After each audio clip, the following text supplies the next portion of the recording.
हरे कृष्णा। व्यक्ति पुण्य फल प्राप्त करने हेतु अनेक नियमों का पालन करते हुए कार्तिक मास व्रत का पालन करते हैं और करना भी चाहिए, क्योंकि कार्तिक मास का पालन करने से भगवान श्री हरि प्रसन्न होते हैं और इस मास में जो भी कार्य उनके लिए किया जाता है, जो भी भक्ति की जाती है, उसका अनंत गुना अधिक फल प्राप्त होता है। यानी इस जन्म में तो ये पुण्य कर्म हमारे लिए फलदायी होता ही है, लेकिन आने वाले कई जन्मों तक भी ये हमारे साथ रहता है। और अगर कोई व्यक्ति निष्ठा और श्रद्धा पूर्वक इस मास में कृष्ण भक्ति, कृष्ण भावनामृत का पालन करता है, तो वो इस जन्म मृत्यु के चक्र से भी सदा सदा के लिए मुक्त हो सकता है।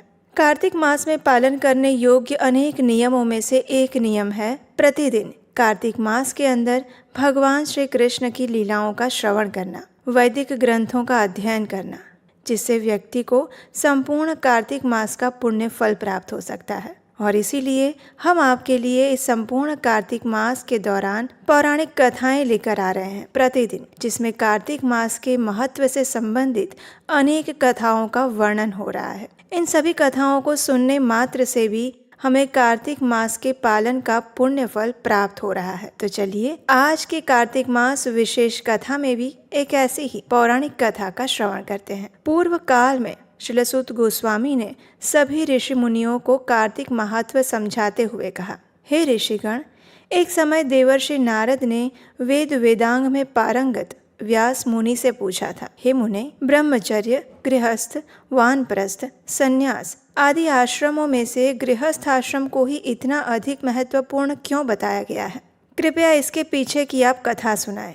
तब व्यास मुनि ने नारद जी को जो कथा सुनाई थी वही मैं आप लोगों को सुनाता हूँ, ध्यान पूर्वक श्रवण करें। इतना कहकर व्यास देव ने नारद मुनि से कहा, हे देवर्षि, जिस प्रकार सभी नदियां समुद्र का आश्रय ग्रहण करती हैं और जीव माता के आश्रय में ही जीवित रहता है, उसी प्रकार भिक्षुक, सन्यासी, यात्री, विद्यार्थी, ब्रह्मचारी, बेरोजगार व्यक्ति गृहस्थों के आश्रय से ही सुख पाते हैं। और इसी उपलक्ष्य में एक कथा सुनिए।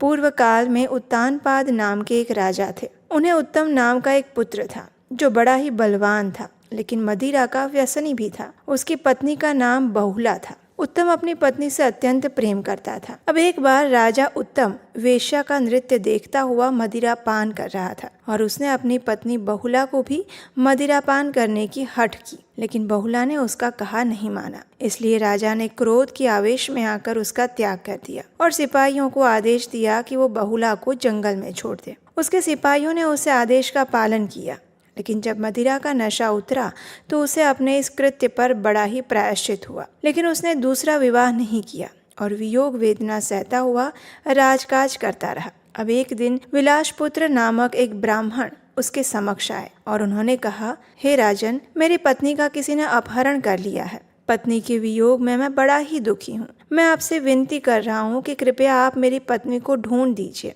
तो राजा उत्तम ने कहा, हे विप्रदेव, ये कैसे संभव हो सकता है? मैं तो नहीं जानता कि तुम्हारी पत्नी कौन है और उसे कौन किस दिशा में और क्यों ले गया है। तो ब्राह्मण ने अपनी पत्नी की पहचान बताते हुए कहा, हे राजन, मेरी पत्नी कर्कश स्वभाव की और कुरूपा है। वो सदैव कटु वचन बोलती है। तो ये सुनकर राजा ने आश्चर्य से कहा, हे विप्रदेव, जब तुम्हारी पत्नी कर्कशा कुरूपा है तो तुम उसे पुनः क्यों पाना चाहते हो? तो इस पर ब्राह्मण ने कहा, हे राजन, मेरी पत्नी मेरे धर्म कर्म की सहयोगिनी है। उसकी रक्षा करना मेरा कर्तव्य है। जो पति अपनी पत्नी की रक्षा नहीं कर सकता उसके वंश का क्षय हो जाता है। जो अपनी पत्नी को सुखी नहीं रख सकता उसके पितृ नरक में जाते हैं। ब्राह्मण के ऐसे वचनों को सुनकर राजा ने स्वयं ही उसकी पत्नी को ढूंढने का निर्णय किया। उसे आश्वासन देकर उसे विदा किया और फिर राजा स्वयं रथ पर सवार होकर ब्राह्मण की पत्नी को ढूंढने के लिए निकल पड़ा। ब्राह्मण की पत्नी को ढूंढता हुआ वो जंगल में एक आश्रम में पहुंचा। वहां आश्रम में उसने मुनि को एक स्थान पर बैठे हुए देखा। राजा मुनि के पास गए, लेकिन मुनि ने राजा को अपने आश्रम में देखकर भी उनका कोई आदर सत्कार नहीं किया। मुनि ने उसके मनोभाव जानकर कहा, मुझे पता है कि तुम राजा उत्तानपाद के पुत्र हो, लेकिन यहाँ क्यों आए हो? तो राजा उत्तम ने आश्चर्य से कहा, हे मुनिवर, किसी ने एक ब्राह्मण की पत्नी का अपहरण कर लिया है। मैं उसी को ढूंढता हुआ यहाँ पहुँचा हूँ। लेकिन हे मुने, आप द्वारा जो मेरा निरादर हुआ उसका क्या कारण है? तब मुनि ने कहा, क्योंकि तुमने तुम्हारी पत्नी का कोई अपराध नहीं था, फिर भी उसका त्याग कर दिया था और पति का कर्तव्य है कि वो अपनी पत्नी का यथोचित सम्मान करे। जहाँ स्त्री का अनादर होता है वहाँ सुख और शांति रहना असंभव है। ये सुनकर राजा लज्जित हो गए। फिर उसने मुनि से कहा, हे मुने, आप मेरा मार्गदर्शन करें। सबसे पहले मैं ब्राह्मण की पत्नी को ढूंढना चाहता हूँ। ब्राह्मण की पत्नी को कौन और कहाँ ले गया है? इस समय वो कहाँ है और किस दिशा में होगी? मुनि ने एक पल ध्यान लगाया और सब कुछ जानकर कहा, हे राजन, ब्राह्मण की पत्नी को अदिति का बलाक नामक राक्षस पुत्र हरण करके ले गया है और उसे उत्पलावर्त नामक वन में रखा गया है। उसे ढूंढकर उस ब्राह्मण को उसकी पत्नी लौटा के आओ। ये जानकर राजा मुनि को नमस्कार करके रथ में बैठ गया और उत्पलावर्त वन में पहुंचा। वन में उसकी नजर एक स्त्री पर पड़ी जो एक वृक्ष के नीचे बैठी हुई बिल्व फल खा रही थी। वो ठीक वैसी ही थी जैसी पहचान ब्राह्मण ने बताई थी, इसलिए राजा ने उसे तुरंत पहचान लिया। वह उस स्त्री के निकट गया और पूछा, हे देवी, तुम कौन हो और इस वन में कैसे आई? तो उस स्त्री ने कहा, हे राजन, मैं अतिरात्र की पुत्री और विलास पुत्र की पत्नी हूँ। मैं अपने घर के कक्ष में सो रही थी, तब बलाक नामक एक राक्षस मुझे यहाँ उठाकर ले आया था। यहाँ उसने मुझे कोई भी कष्ट नहीं दिया और ना ही मेरे सतीत्व को नष्ट करने का प्रयास किया, लेकिन फिर भी हे राजन, पति से वियोग के कारण मैं अत्यंत दुखी हूँ। तब राजा ने उससे पूछा कि हे देवी, वो राक्षस इस समय कहाँ है? तब ब्राह्मण पत्नी ने जहाँ राक्षस गया था वो स्थान दिखाया। जब राजा उस स्थान पर गया तो राजा को देखकर राक्षस उसके पैरों में गिरकर कहने लगा, हे राजन, बताइए मेरे लिए क्या आज्ञा है? तो राजा ने कहा, तुमने ब्राह्मण की पत्नी का अपहरण क्यों किया? तो राक्षस ने बताया कि ये योनि मेरे पूर्व जन्मों के कर्मों का फल है। इस योनि में मैं प्रायश्चित कर रहा हूँ। ब्राह्मण की पत्नी का अपहरण मैंने इसलिए किया है कि उसका पति राक्षसों को मारने का मंत्र जानता है। जब भी हम यज्ञ के समय हवन वेदी से गिरे अन्न का भक्षण करने जाते हैं तो वो हमें भगा देता है, क्योंकि यज्ञों का प्रायः वही आचार्य बनता है। उसे दुखी करने के उद्देश्य से ही मैंने उसकी पत्नी का अपहरण किया था और इस वन में ले आया था, क्योंकि पत्नी के बिना कोई भी पुरुष धर्म कर्म का अधिकारी नहीं माना जाता। अब राक्षस की बात सुनकर राजा को आभास हुआ कि संभवतः यही कारण है कि मुनि ने मेरा भी आदर सत्कार नहीं किया होगा। राजा को मौन देखकर राक्षस ने कहा, हे राजन, आप मेरा कोई भी अनर्थ मत कीजिएगा। आप जैसा कहेंगे मैं वैसा ही करूँगा। इस पर राजा ने उसे ब्राह्मण की पत्नी को उसके घर पहुँचाने का आदेश दिया और कहा कि जब भी मैं तुम्हारा स्मरण करूं तभी तुम मेरे सामने उपस्थित हो जाना। अब राजा की आज्ञा सुनकर राक्षस ब्राह्मण की पत्नी को अपने पति के पास छोड़ने के लिए निकल पड़ा। उसके जाने के बाद राजा ने विचार किया कि मैंने अपनी निर्दोष पत्नी को त्याग कर बड़ा अपराध किया है। ऐसा कौन सा कर्म करूं जिससे पाप निवृत्त हो जाऊं? कुछ सोच विचार करके राजा पुनः मुनि के आश्रम में गया और अपने मन की उलझन मुनि के सामने कह सुनाई। राजा की बात सुनकर मुनि ने कहा, हे राजन, पत्नी अपने पति की अर्धांगिनी होती है।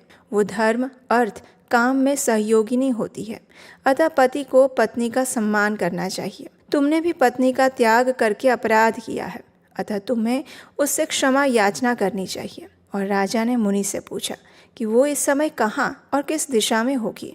तो मुनि ने कहा कि तुम्हारी पत्नी इस समय नागलोक में है। उसे अकेली विचरण करते हुए देखकर शतापात नामक नाग अपने लोक में ले गया है, जहाँ उसकी नंदा नामक कन्या ने उसे छिपा कर रखा है। वहाँ से तुम अपनी पत्नी को वापस ले आओ। ये सुनकर राजा मुनि को प्रणाम करके अपने महल में लौट आए और बलाक राक्षस का स्मरण किया तो वह राक्षस तुरंत उपस्थित हो गया। राजा ने उसे अपनी पत्नी को नागलोक से मुक्त करवा कर लाने का आदेश दिया। आदेश पाकर बलाक नागलोक में चला गया और इसी बीच ब्राह्मण अपनी पत्नी को घर में पाकर अत्यंत प्रसन्न हुआ। वो राजा को धन्यवाद देने के लिए महल में आ पहुंचा और उसी समय बलाक भी राजा की पत्नी को नागलोक से वापस ले आया। अपनी पत्नी को देखकर राजा अत्यंत प्रसन्न हुए और फिर दोनों प्रसन्नता पूर्वक रहने लगे। और इस प्रकार श्रील व्यास देव ने गृहस्थ जीवन की महिमा का वर्णन किया। इस कथा से हम समझ सकते हैं कि इस भौतिक संसार में रहते हुए भी गृहस्थ जीवन के कर्तव्यों को पूर्ण करते हुए हम भगवान श्री कृष्ण की भक्ति कर सकते हैं। लेकिन शर्त एक ही है कि इस भौतिक संसार की माया से मोहित ना होकर केवल भगवान श्री कृष्ण की ही भक्ति में अपना जीवन व्यतीत करें। अपना कर्म करते हुए भी हमारी चेतना को भगवान श्री कृष्ण के चरण कमलों में केंद्रित रखें और तभी हम भगवान श्री कृष्ण की शरण प्राप्त कर सकते हैं। तो ये थी आज की हमारी कार्तिक विशेष कथा। इसी कथा की अगली कड़ी में हम सुनेंगे एक और सुंदर पौराणिक कथा जिसमें भगवान विष्णु की महिमा का गान किया गया है। और इस कथा को सुनने के लिए आपके अपने चैनल उपदेश शास्त्रकम को याद से सब्सक्राइब कर लीजिए, नोटिफिकेशन ऑन करके रख लीजिए और हम आपसे मिलेंगे बहुत जल्द इसी कथा की अगली कड़ी के साथ। तब तक के लिए इस कथा को अपने मित्रों और परिवारजनों को भी सुनाइए, उन्हें शेयर कीजिए, क्योंकि इस कार्तिक मास में भगवान की पवित्र पुराणों से ली गई प्रमाणभूत कथाओं को सुनने से मनुष्य भव सागर से तर जाता है। तो आइए अब हम इस पवित्र कार्तिक मास में तुलसी देवी की आरती करते हैं।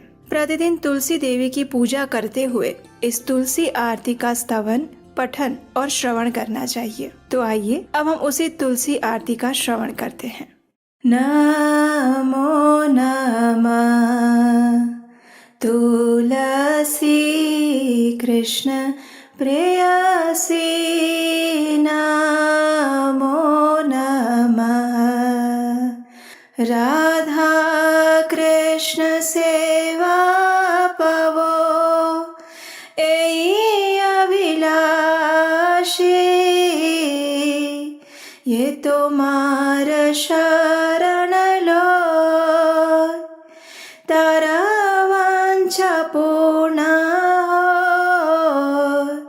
कृपा करी कर तारे वृंदावन वासी, मोर एई अभिलाष, विलास कुंज दियो वास, नयने हरिबो सदा, युगल रूप राशि, एहि निवेदन धर, सखीर अनुगत करो, सेवाधिकार दिए करो निज दासी, दीन कृष्ण दासे कहे, एई मोरा, श्री राधा गोविंद प्रेमे सदा येन भासी, तुलसी कृष्ण प्रेयसी, नमो नमः तुलसी कृष्ण प्रेयसी, नमो नमः। आइए अब इस तुलसी आरती का अर्थ जानते हैं। इसका अर्थ और अनुवाद इस प्रकार है। भगवान श्री कृष्ण की प्रियतमा हे तुलसी देवी, मैं आपको बारंबार प्रणाम करती हूँ। मेरी एकमात्र इच्छा है कि मैं श्री राधा कृष्ण की प्रेममयी सेवा प्राप्त कर सकूं। जो कोई भी आपकी शरण लेता है उसकी कामनाएं पूर्ण हो जाती है, उस पर आप अपनी कृपा बरसाती हैं और उसे वृंदावन वासी बना देती हैं। मेरी एकमात्र यही अभिलाषा है कि आप मुझे भी वृंदावन के कुंजों में निवास करने की अनुमति दें, जिससे मैं युगल श्री राधा कृष्ण की सुंदर लीलाओं का सदैव दर्शन कर सकूं। आपके चरणों में मेरा यही निवेदन है कि मुझे किसी भी व्रज गोपी की अनुचरी बना दीजिए और सेवा का अधिकार देकर मुझे आपकी निज दासी बनने का अवसर प्रदान कीजिए। अति दीन कृष्ण दास आपसे यही प्रार्थना करता है कि मैं सदा सर्वदा श्री श्री राधा गोविंद के प्रेम में डूबा रहूं। इस प्रकार तुलसी आरती करने के बाद अब समय है तुलसी देवी की प्रदक्षिणा करने का। और इस तुलसी देवी की प्रदक्षिणा करते समय आप इस मंत्र का उच्चारण कर सकते हैं।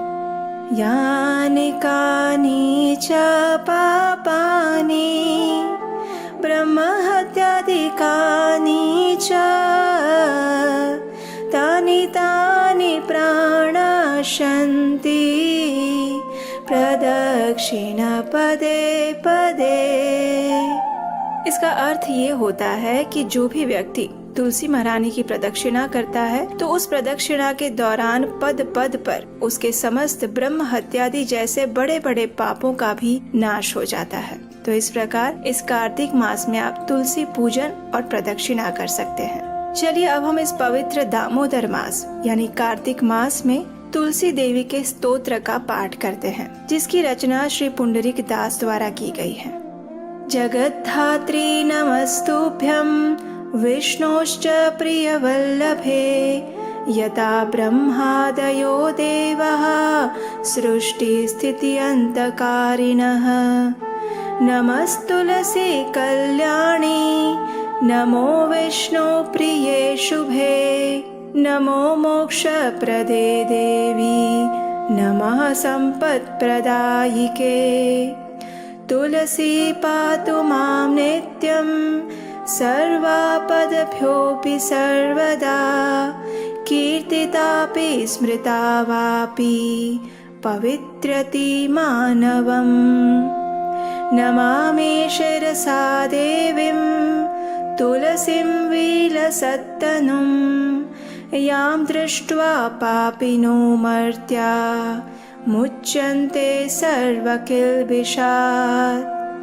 तुलस्या रक्षितं सर्व जगत्ते तुच्चराचरम् या विनिहन्ति पापानि दृष्ट्वा वा पापिभिर्नरैः नमस्तुलस्यतीतरां यस्यै बद्धवाञ्जलिं कलौ कलयन्ति सुखं सर्वं स्त्रियो वैश्यास्तथा परे तुलस्या नापरं किञ्चित् दैवतं जगति तले यथा पवित्रितो लोको विष्णु संगेन वैष्णवः तुलस्याः पल्लवं विष्णोः शिरस्यारोपितं कलौ आरोपयति सर्वाणि श्रेयांसि वरमस्तके तुलस्यां सकला देवा वसन्ति सततं यतः अतस्तामर्चये लोके सर्वान् देवान् समर्चयन् नमस्तुलसी सर्वज्ञे पुरुषोत्तमवल्लभे पाहि मां सर्वपापेभ्यः सर्वसम्पत्प्रदायिके इति स्तोत्रं पुरा गीतं पुण्डरीकेण धीमता विष्णुम् अर्चयता नित्यं शोभनैस्तुलसीदलैः तुलसी श्रीमहालक्ष्मी विद्या विद्यायशस्विनी धर्म्याधर्मानना देवी देवी देव मनः प्रिया लक्ष्मी प्रिय सखी देवी द्यौर्भूमिरचला चला षोडशैतानि नामानि तुलस्या कीर्तयन्नरः लभते सुतरां भक्तिम् अन्ते विष्णुपदं लभेत् तुलसी भूर्महालक्ष्मीः पद्मिनी श्रीहरिप्रिया तुलसी श्रीसखी शुभे पापहारिणि पुण्यदे नमस्ते नारद नूते नारायण मनः प्रिये। आइए अब इस तुलसी स्तोत्र का अनुवाद और भावार्थ समझते हैं। श्रीमती तुलसी देवी ब्रह्मांड की माता और भगवान विष्णु की परम प्रिय संगिनी है, जिनके कारण ब्रह्मा आदि देवता सृजन, पालन और संहार के कार्य संपन्न करते हैं। हे श्रीमती तुलसी देवी, मैं आपको दंडवत प्रणाम करता हूँ। आप सद्गुणी हैं, कल्याणकारी हैं और भगवान विष्णु को प्रिय है। आप धन, संपत्ति और मुक्ति प्रदान करने वाली हैं। श्रीमती तुलसी देवी प्रत्येक स्थिति में समस्त विपदाओं से निरंतर मेरी रक्षा करें। आपकी स्तुति और मात्र स्मरण करने से ही लोगों को पवित्र कर देता है। मैं श्रीमती तुलसी देवी को शीश झुकाकर प्रणाम करता हूँ, जिनका तेजवान और दमकता रूप, जिसको देखकर पापी नश्वर मनुष्य समस्त दोषों से मुक्त हो जाते हैं। समस्त चर और अचर वस्तुओं सहित इस संपूर्ण जगत की श्रीमती तुलसी देवी रक्षा करती हैं, जिनके केवल दर्शन मात्र से ही पापी व्यक्तियों के पाप पूर्णतः नष्ट हो जाते हैं। हे श्रीमती तुलसी देवी, आपको सहस्त्र बार प्रणाम करता हूँ। आपको कलयुग में समस्त स्त्रियां, वैश्यगण और उनके समान अन्य लोग भी प्रसन्नता पूर्वक हाथ जोड़कर विनम्र प्रणाम करते हैं। इस पृथ्वी पर श्रीमती तुलसी देवी से अधिक दिव्य कुछ भी नहीं है, जिनके द्वारा ये जगत पवित्र हो जाता है, जैसे विष्णु और वैष्णव के संपर्क में आने से होता है। इस कलयुग में जब श्रीमती तुलसी देवी की अंकुरित कली भगवान विष्णु के शीश पर अर्पित की जाती है, तब ये उपासक के शीश पर समग्र आशीर्वाद प्राप्त होने के समान माना जाता है। श्रीमती तुलसी देवी में समस्त देवतागण हर समय वास करते हैं, इसलिए व्यक्ति को इस विश्व में उनकी आराधना करनी ही चाहिए और इस प्रकार से समस्त देवताओं की आराधना स्वतः ही हो जाती है। सर्वज्ञानी और परम पुरुष की अत्यंत प्रिय श्रीमती तुलसी देवी, मैं आपको दंडवत प्रणाम करता हूँ। आप संपूर्ण धन संपत्ति प्रदान करती हैं। कृपा करके मेरे समस्त पापों से मेरी रक्षा कीजिए। अतः ये प्रार्थना पहले के समय में बुद्धिमान पुंडरीक द्वारा गाई गई है। व्यक्ति को श्रीमती तुलसी देवी की सुंदर पत्तियों को नियमित रूप से अर्पित करते हुए सदैव ही भगवान विष्णु की आराधना करनी चाहिए। मनुष्य को श्रीमती तुलसी देवी के इन 16 नामों का उच्चारण करना चाहिए। तुलसी, श्री, महालक्ष्मी, विद्या, अविद्या, यशस्विनी, धर्मया, धर्मानना, वृंदा, देवी देव मनः प्रिया, लक्ष्मी प्रिय सखी, देवी, द्यौ, भूमि, अचला और चला। वह और अधिक निष्ठा और भक्ति प्राप्त करता है और अंत में भगवान विष्णु के धाम को प्राप्त करता है। श्रीमती तुलसी देवी भूमि, महालक्ष्मी, पद्मिनी तथा श्री हरि प्रिया के नाम से भी जानी जाती हैं। मैं श्रीमती तुलसी देवी को बारंबार दंडवत प्रणाम करता हूँ। आप श्रीमती लक्ष्मी देवी की अत्यंत प्रिय मित्र, शुभ चिंतक, पापों को हरने वाली, आध्यात्मिक गुणों को प्रदान करने वाली, नारद मुनि द्वारा प्रशंसनीय और भगवान श्री नारायण के मन की प्रिया हैं। इस प्रकार प्रतिदिन इस कार्तिक मास में इस तुलसी स्तोत्र का पठन और श्रवण करना अत्यंत पुण्यशाली माना गया है। तो आइए इस परम मंगलमय कार्तिक मास में अब हम तुलसी अष्टकम का पाठ करते हैं। इस अष्टकम का वर्णन हमें ब्रह्म वैवर्त पुराण में मिलता है। एक समय जब तुलसी देवी भगवान से रुष्ट होकर अंतर्धान हो गई थी, उस समय भगवान उनके विरह में आतुर होकर वृंदावन चले गए और उन्होंने वहाँ पर तुलसी देवी की पूजा और स्तुति की। और उस समय उन्होंने जिस मंत्र और स्तोत्र की रचना की थी, वो स्तोत्र इस प्रकार है। श्री भगवानुवाच वृन्दारूपाश्च वृक्षाश्च यदैकत्र भवन्ति च विदुर्बोधास्तेन वृन्दां मत्प्रियां तां भजाम्यहम्। पुरा बभूव या देवी त्वादौ वृन्दावने वने तेन वृन्दावनी ख्याता सौभाग्यां तं भजाम्यहम्। असंख्येषु च विश्वेषु पूजिताया निरन्तरं तेन विश्वपूजिताख्यां जगत्पूज्यां भजाम्यहम्। असंख्यानि च विश्वानि पवित्राणि यया सदा तां विश्वपावनीं देवीं विरहेण स्मराम्यहम्। देवानतुष्टः पुष्पाणां समूहेन यया विना तां पुष्पसारां शुद्धां च द्रष्टुमिच्छामि शोकतः। विश्वे यत्प्राप्तिमात्रेण भक्तानन्दो भवेत् ध्रुवम्। नन्दिनी तेन विख्याता सा प्रीता भवताद्धि मे। यस्या देव्यास्तुला नास्ति विश्वेषु निखिलेषु च। तुलसी तेन विख्यातां यामि शरणं प्रियाम्। कृष्णजीवनरूपाया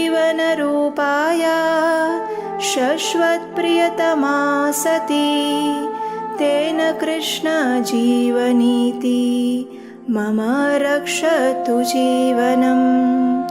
मम रक्षतु जीवनम्। आइए अब हम इस तुलसी अष्टकम का अर्थ जानते हैं। श्री भगवान ने कहा, जब वृंदा रूप वृक्ष एकत्र होते हैं तब वृक्ष समुदाय अथवा वन को बूढ़जन वृंदा कहते हैं। ऐसी वृंदा नाम से प्रसिद्ध अपनी प्रिया तुलसी की मैं उपासना करता हूँ, जो देवी प्राचीन काल में वृंदावन में प्रकट हुई थी, अतएव जिसे वृंदावनी कहते हैं। उस सौभाग्यवती देवी की मैं उपासना करता हूँ, जो असंख्य वृक्षों में निरंतर पूजा प्राप्त करती हैं। अतः जिनका नाम विश्व पूजिता पड़ा है, उस जगत पूज्या देवी की मैं उपासना करता हूँ। हे देवी, जिसने सदा अनंत विश्वों को पवित्र किया है, उस विश्व पावनी देवी का मैं विरह से आतुर होकर स्मरण करता हूँ, जिसके बिना अन्य पुष्प समूहों के अर्पण करने पर देवता प्रसन्न नहीं होते। ऐसी पुष्प सारा, पुष्पों में सार भूता शुद्ध स्वरूपिणी तुलसी देवी का मैं शोक से व्याकुल होकर दर्शन करना चाहता हूँ। संसार में जिसकी प्राप्ति मात्र से भक्त परम आनंदित हो जाता है, इसलिए नंदिनी नाम से जिसकी प्रसिद्धि है, वे भगवती तुलसी देवी अब मुझ पर प्रसन्न हो जाए। जिस देवी की अखिल विश्व में कहीं तुलना नहीं है, अतएव जो तुलसी कहलाती है, उस अपनी प्रिया की मैं शरण ग्रहण कर रहा हूँ। वह साध्वी तुलसी वृंदा रूप से भगवान श्री कृष्ण की जीवन स्वरूपा है और उनकी सदा प्रियतमा होने से कृष्ण जीवनी नाम से विख्यात है। वो देवी तुलसी मेरे जीवन की रक्षा करे। इस अष्टकम की रचना स्वयं भगवान श्री कृष्ण द्वारा की गई है, तो इससे हम समझ सकते हैं कि ये कितना पुण्य प्रदायक और मंगलकारी है। और इस कार्तिक मास में इसका प्रतिदिन पठन या श्रवण करने से मनुष्य के पूर्व जन्मों के सभी पाप तो नष्ट हो ही जाते हैं, लेकिन उसे वृंदा देवी की विशेष कृपा प्राप्त होती है। और कहा जाता है कि भगवान के धाम यानी गोलोक वृंदावन में यदि प्रवेश करना है तो श्रीमती तुलसी देवी की आज्ञा के बिना वो संभव नहीं हो सकता। इसलिए श्रीमती तुलसी देवी की कृपा प्राप्त करने के लिए इस कार्तिक मास में प्रतिदिन इस अष्टकम पाठ का श्रवण या पठन करना चाहिए। हरे कृष्णा।